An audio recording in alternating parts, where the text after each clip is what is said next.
The day the lioness walked, an ancient Egyptian tale of wrath and redemption. Before time had a name.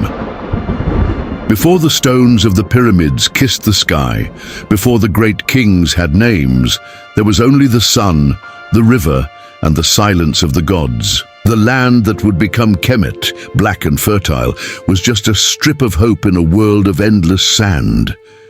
Above it all sailed Ra, the mighty sun god, in his golden boat. Every day he journeyed from east to west across the heavens, casting his light and life upon the earth. He was the source of order, of Ma'at, the eternal law that governed balance, truth, and harmony. From his tears, humankind was born, a gift to the earth, a living reflection of the divine. He gave them the Nile to drink from, the seasons to plant by, and the breath of life itself. And for a time, the people were grateful. They bowed at his temples. They sang his praises at sunrise. They carved his symbols into sacred stone. But as with all gifts, the memory of gratitude faded. Generations passed. Empires rose, and the people forgot. They forgot that Ra watched from above. They forgot that the sun could burn as easily as it warmed. They forgot the balance of Ma'at and began to tip the scales.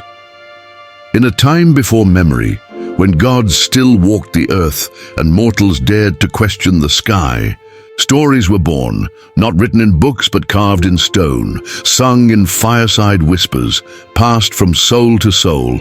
Welcome to a realm where legends breathe, where myth is more than memory, and where you are part of the journey. This is Mythical Journey HQ, your gateway to the gods, from the sun-kissed tombs of Egypt to the shadowed peaks of Olympus, from dragon emperors of China to the sky chiefs of Africa. Every week, we unravel another ancient thread. And every month, one lucky subscriber wins a mystery mythological gift, books, relics, or myth-inspired treasures sent straight to your door. Like, comment, and share. I will be in the comment. Subscribe. Stay curious, and let the old gods guide you. The rumbling of rebellion. It began with whispers in the streets of Thebes and Memphis, whispers that said, "We built these temples. Why should we bow in them?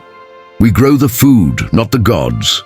Why fear the sun? Does it not rise for us?" The priests warned them. The oracles begged them. But rebellion has a sweet taste, especially when pride is stirred. Soon, the whispers became shouts. Altars were overturned, statues defaced, rituals abandoned. In the city of Nekhen, a procession in honor of Ra was stoned by its own people. In the desert villages, sacred scrolls were burned for warmth. Even in the great capital, some dared to say aloud, "The gods are gone. Let men rule now." It was not merely disobedience, it was defiance, it was forgetting. And there is nothing the gods fear more than being forgotten. The gods gather high above. The earth, Ra sat in his solar throne, surrounded by divine flame. He had watched, patiently, lovingly, hoping his creation would remember, but they did not. And so, he summoned the gods. The great Ennead, the sacred council of divine beings, answered his call. There was Thoth, the ibis-headed scribe, whose words could rewrite fate. There was Horus, falcon-eyed and ever-vigilant, lord of the skies. There was Isis, queen of magic and motherhood, and Osiris, ruler of the underworld, draped in silence and mystery. They appeared in Ra's radiant hall, their faces cast in concern. Ra's voice, like thunder wrapped in silk, echoed through the heavens. "They have turned against us, against Ma'at. They raise their hands not in prayer but in rebellion. What shall we do with those who bite the hand that shaped them?" The gods were silent. Thoth stepped forward, ever wise. "They have erred, yes, but they are still your children. Shall a father destroy his son for forgetting his name?" Ra's golden eyes narrowed. Then let the lioness remind them. The others gasped. Isis lowered her gaze. Horus looked away. None dared to speak. They all knew what it meant. When Ra unleashed his eye, there was no turning back, and from the eye of Ra, she was born. The eye of Ra awakes. From the heart of Ra's fury, a shape began to stir. It was not born. It erupted. A flash of divine light, a scream of flame, and from that blinding fury came Sekhmet. She was no gentle goddess, no nurturing deity of love. She was fire given flesh. A lioness draped in red and gold, her mane crackling like wildfire, her eyes twin suns of vengeance. Her breath scorched the air, her claws gleamed like blades. She walked not upon the earth, but through it. Ra looked upon her and said only, "Go, cleanse the world of its arrogance. Show them what it means to fear the gods again." Sekhmet did not bow. She did not speak. She roared, and the world heard. The slaughter begins. She fell upon the cities like the sun at noon, blinding, burning, inescapable. In Memphis, the rebels stood armed at their gates. They had swords, they had courage. It did not matter. Sekhmet tore through them like a storm through wheat. Men screamed, walls cracked, blood painted the temples that once bore Ra's name. In Nekhen, she stalked through the narrow alleys, silent and deliberate. "I am the Eye," she whispered in a voice no human could bear. "I am the flame that remembers." None escaped her. Priests begged, women hid, children wailed, but Sekhmet had no mercy to give. She had only judgment, and her thirst only grew. The days of blood. Day by day she hunted, night by night the people fled. She did not eat, she did not rest. She drank only blood, and it fed her strength.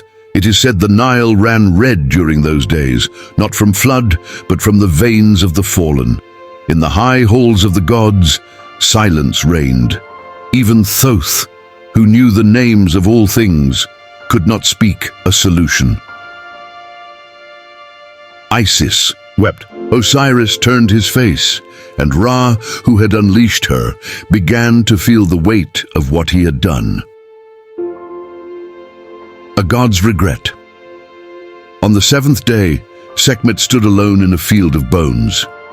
The wind carried the stench of death. The sky was heavy with silence.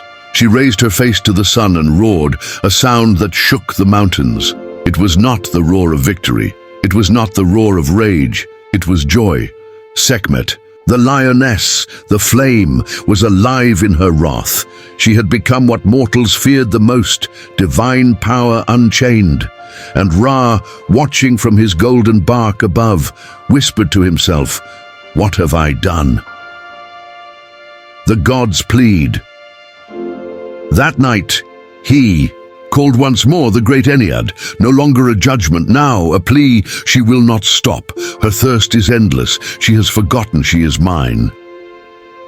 Thoth, ever the thinker, said softly, "Then we must make her remember, not with power, not with chains, but with trickery."